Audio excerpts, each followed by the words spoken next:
citing the one-year bar rule. The House Committee on Justice voted 22-10 to set aside the first impeachment complaint against Vice President Sara Duterte. We're joined now by ACT Teachers Party List Representative Congressman Antonio Tino. Welcome back to Storycon, sir. Hi, good afternoon po sa inyo. Thank you for having me here. Good afternoon, sir. Congressman. Sir, paano yun? Yung unang yung unang impeachment complaint, yung sa inyo pa, ang natigbok. Tama. But that's based on the first decision by the Supreme Court in July or August last year. Oh. Pero nga, if you read the MR decision last month, noong January, para namang pasok kayo. Tama nga. Well, ikaw na rin mismo nagsabi, yung basis nung pag-set aside ay yung first decision. No?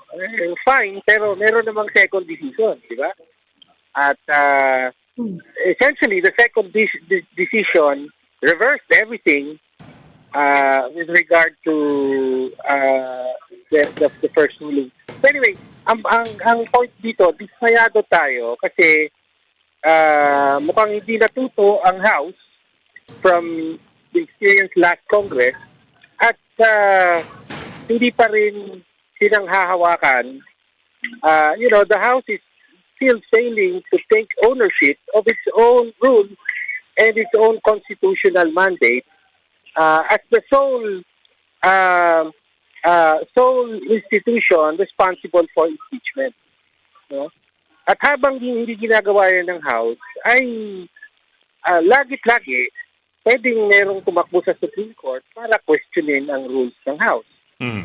And as we have seen in the previous Congress, that is enough to derail impeachment.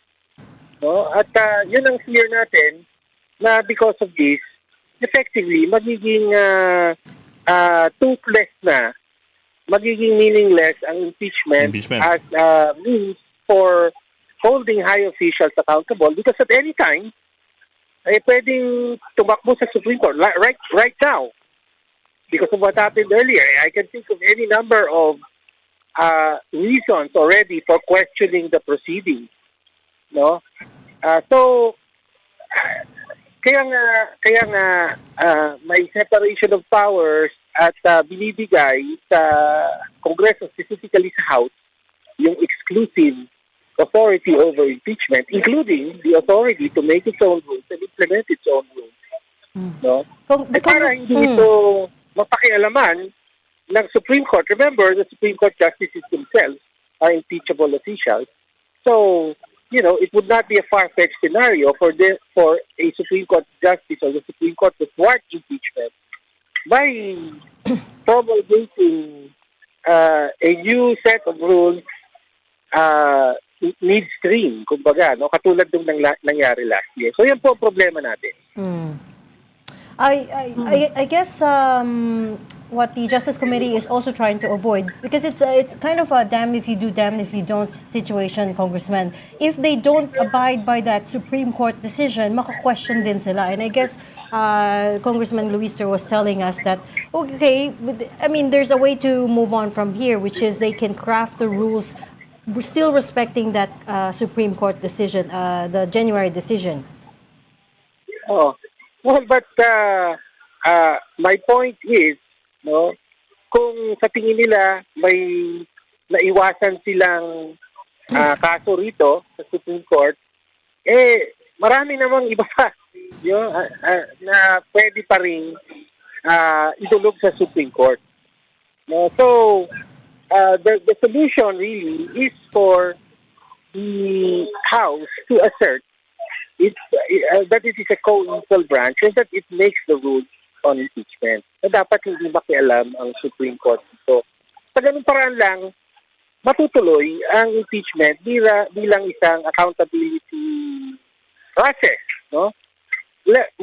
I mean, mark my words, no?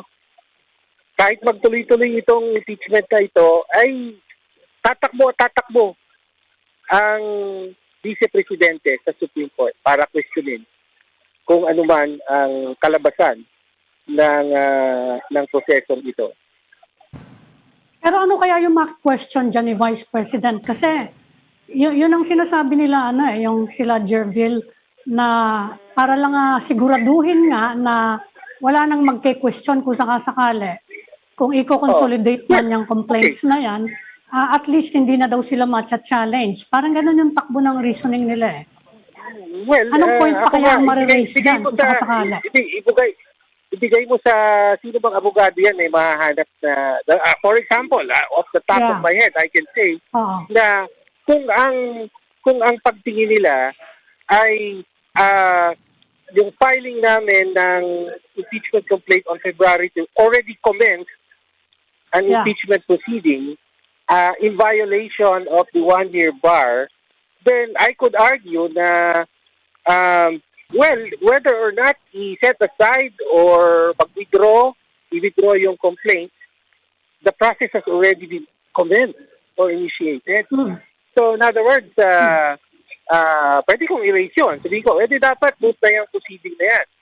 No? Kasi dapat void na pala yung proceeding na yan. Kasi, withdrawing or setting aside a complaint will not cure or erase the fact that a proceeding has already been commenced, to use the words that were being cited in the hearing.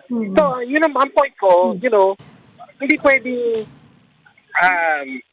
kumilos ang committee, hindi magagampanan ng Committee on Justice yung kanyang stolen constitutional duty on impeachment if the committee is afraid of its own shadow of and acts, in a way that it must anticipate every possible legal challenge. That's impossible. No? So kaya nga sabi, ang tama ay magposisyon ang Kongreso na rules of impeachment, kami ang nagtatakda, no? Kami magde-decide. Kapag sinabi namin valid ito, pasok sa rules, then yun na yun. Hindi na pwedeng questionin ng Supreme Court. And they proceed accordingly. The House proceeds accordingly. Yes, sir. That's the only way that an impeachment proceeding can